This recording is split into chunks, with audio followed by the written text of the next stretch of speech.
नमस्कार, मैं पलक स्वागत करती हूँ आप सबका द बीट्स के एक नए अध्याय में। ज्योतिष विद्या, ज्योतिष ज्ञान हमेशा से ही एक चर्चा का विषय बना हुआ है, चाहे वो एक आम मनुष्य हो या कोई ज्ञानी संत हो। इसको लेकर इतनी सारी भ्रांतियां हैं कि क्या बताएं।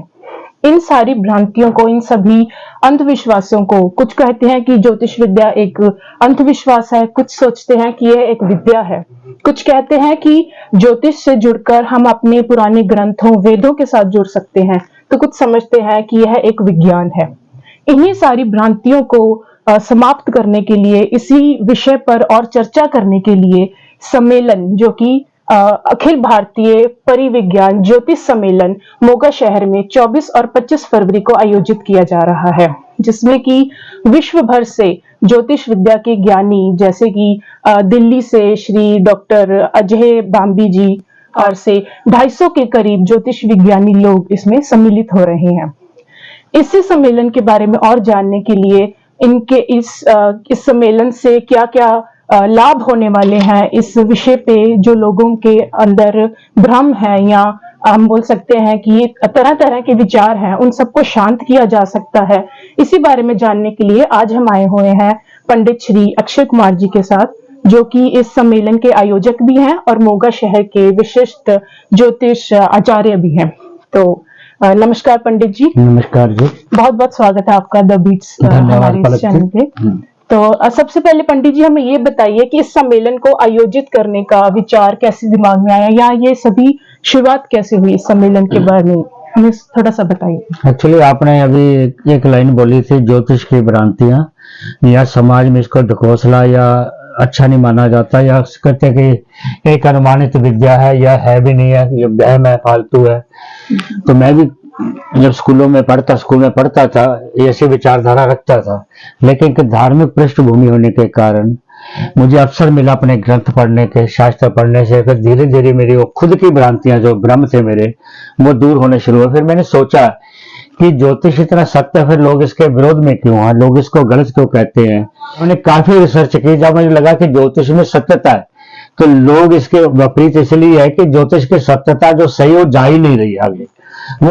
तो मैंने देखा कि मैरिज की लाइफ आजकल पारिवारिक जीवन उजड़ रहे हैं, तो सबसे पहले मैंने मैरिज के ऊपर रिसर्च की, फिर संतान के ऊपर की, ऐसे धीरे धीरे करके सब्जेक्ट बनाकर रिसर्च की।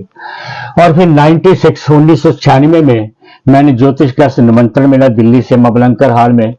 तो वहां से शुरुआत की। तब मैं लगा कि ज्योतिष का प्रचार होना चाहिए, और उस समय से लेकर आज तक मैं लगातार 750 से ऊपर सम्मेलन अटेंड किए, जिसमें 26 तो विदेशों में अटेंड किए और यूनिवर्सिटियों में जाकर हमने लेक्चर किए वहां पर, और लोगों को बताया कि ज्योतिष कितना सत्य, और लोग प्रभावित हुए। और इसका परिणाम ये निकला सम्मेलनों का कि जो ब्राह्मण वर्ग से ये ज्योतिष बाहर हो गया। आज निम्न क्लास भी ज्योतिष सीख रही है, स्त्रियां भी सीख रही हैं, बनिया भी सीख रहा है, क्षत्रिय भी सीख रहा है। ऐसा अब कोई भी आदमी नहीं बचा कि जो ज्योतिष को नहीं सीख रहा। हाँ, अवरोध आज भी है। इसको वेदों ने कहा है, वेदा नाम ज्योतिषा चक्षु, अर्थात जो ज्योतिष है वेद के चक्षु है। वेद के 6 अंग है, उन 6 अंगों में जैसे मनुष्य के 6 अंग है ना, तो मनुष्य आंखों से सबको देख सकता है। तो हम इस वेद को कैसे जाने, या सृष्टि को कैसे जाने कि सृष्टि में क्या है, तो वो हम वेदों के चक्षु ज्योतिष से जान सकते हैं। ज्योतिष माने रोशनी, ज्योतिष का रोशनी, और ईश्वर ने परमात्मा, अर्थात परमात्मा का ज्ञान में प्रकाश है। और जिसके पास ये प्रकाश है उसको कुछ नहीं आएगा, वो कुछ नहीं समझ पाएगा। विज्ञान कितनी तरक्की कर ले, जितनी चाहे तरक्की कर ले, वो कभी नहीं बता सकते कि पिछले जन्म में ये थे और अगले जन्म में ये बनोगे। और पैदा होने वाले बच्चे के बारे में विज्ञान की कोई मशीन नहीं बनी, ना बना सकते कि ये बच्चा डाकू बनेगा, कोई डॉक्टर बनेगा, नेता बनेगा, अभिनेता बनेगा, ये बलात्कारी बनेगा, गुंडा बनेगा, गैंगस्टर बनेगा, वो नहीं बता सकते। लेकिन ज्योतिष पैदा होते ही बता देगा कि ये लड़का ऐसा बनेगा, ये लड़की को पति सुख है या नहीं है, कल को ये शादी बनेगी, व्यभिचारिणी बनेगी, वो सब हम जान सकते हैं। तो ज्योतिष तो एक ऐसा चीज है कि हम 7 जन्म पीछे भी जा सकते हैं और 7 जन्म आगे भी जा सकते हैं, और वर्तमान में जानकर अपने भाग्य को बदल भी सकते हैं। जब आपने इंटरनेशनल जाके सेमिनार अटेंड किए हैं, तो क्या फर्क लगा आपको? भारत में लोग किस तरह सोचते हैं ज्योतिष विद्या के बारे में, और बाकी दुनिया में? जैसे बाकी दुनिया में तो और भी धर्म आ गए, मुसलमान आ गए या क्रिश्चियन धर्म आ गए, तो उन लोगों में जब आपने ज्योतिष विद्या के बारे में प्रचार किया तो उनके क्या विचार थे इस बारे में? देखिए, हमारे मुकाबले में वो साफ दिल के वो लोग, अगर उनको बात कहे वो तर्क नहीं करते जल्दी जल्दी। हम उनको कहें कि ये चीज डाल लो, वो डाल लेंगे, वो बाद में बताएंगे कि हमें लाभ हुआ नहीं हुआ। लेकिन हमारे यहाँ पहले तर्क शुरू हो जाता है कि ऐसा क्यों, ऐसा क्यों, ऐसा कैसे हो सकता है, क्यों हो सकता है। वो ऐसा सवाल नहीं करते, वो पूरी निष्ठा से, पूरे विश्वास से इस चीज को सुनते हैं और मानते हैं। दूसरी बात जो फर्क नजर आए, वो सीखने की, जानने की जिज्ञासा उनमें हमारे मुकाबले में ज्यादा है। जब हम कुछ, जैसे मान लीजिए कोई भी ग्रंथ है पुराने पढ़ेंगे तो उसमें लिखा होता है, 100 साल पुराने किसी ग्रंथ में नहीं लिखा कि आपके पास मोटरसाइकिल होगा या कार होगी, उस समय थी नहीं। तो उस समय था रथ, घोड़े, हाथी है। तो जैसे शुक्र चौथे घर में आया था, वो कहते थे आपके घर तो रथ होंगे, हाथी होंगे, घोड़े होंगे। तो आज के जमाने में मैं किसी को कह दूं तो ये बेवकूफी है। तो रिसर्च करने पर, शोध करने पर ये होता है, जहां पर उन्हें रथ बोला वहां पे कार हो जाती है, जहां पे घोड़ा बोला वहां मोटरसाइकिल हो जाती है। तो इस चीज को कन्वर्ट करना, यानी समय अनुसार, क्योंकि ज्योतिष के 2 सिद्धांत है, चाहे कितना समय बदल जाए, देश काल प्रस्तुतियां, कि प्रस्तुति क्या है, यत ब्रह्मांडे तत् पिंडे, यानी जैसा ब्रह्मांड में होगा वही गुण मनुष्य में होगा। तो इस हिसाब से हमें ज्योतिष को लगाना पड़ता है। जैसे मान लीजिए किसी गांव के डाइवोर्स कम होंगे, शहर में ज्यादा होंगे, तो संस्कृति का फर्क पड़ जाता है, एजुकेशन का कोई फर्क नहीं पड़ता।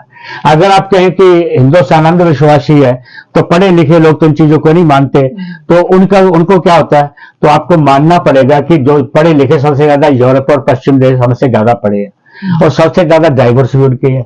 तो फिर वो गलतियां क्यों कर रहे हैं? जबकि हमारे अनपढ़ आदमी को बिठा दो तो उनका जन्मपत्री हम मिलाते हैं, जब जन्मपत्री मिल जाती है उनमें कभी लड़ाई नहीं होती, कभी झगड़ा नहीं होता जिंदगी से, जबकि वो जन्मपत्री नहीं मिलाते। लेकिन अब वो मिलाने लगे हैं, अब वो हमारे पीछे लगकर मिलाते हैं और सुखी रहते हैं। उनकी डाइवोर्स की संख्या घट रही है जो एस्ट्रोलॉजी में आ रहे हैं। तो अब हमारे शास्त्रों पर, वेदों पर नासा रिसर्च कर रही है।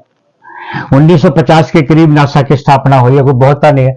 अब उसने इतनी शोध करके दे दी है हमें कि ज्योतिष और धर्म की, लोग कहते हैं कि ये बिल्कुल सत्य है, इतनी परिकाष्ठा के ऊपर, इतने ऊंचाई के ऊपर है, ये हमें ज्ञान ही नहीं था। इसलिए हमारे वेदों की कदर तो वो कर रहे हैं, हम नहीं कर रहे हैं। और ज्योतिष से हम ये जान लेंगे कि मेरे भाग्य में क्या लिखा है। एक एग्जाम्पल बोलूंगा मैं।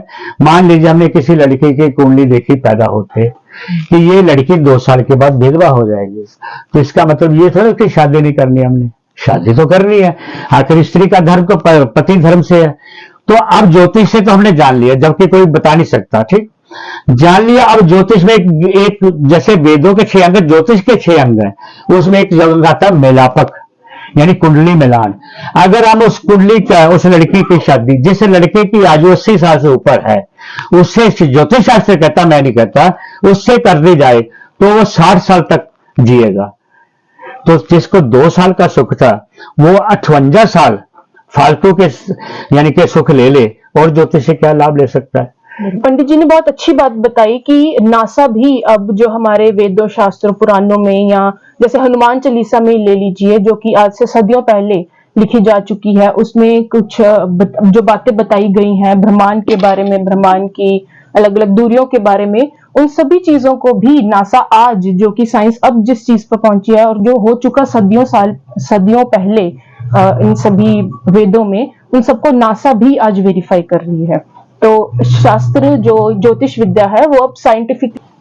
तो पंडित जी से बहुत सारी हमने अच्छी बातें जानी ज्योतिष विद्या के बारे में, इसके इतिहास के बारे में।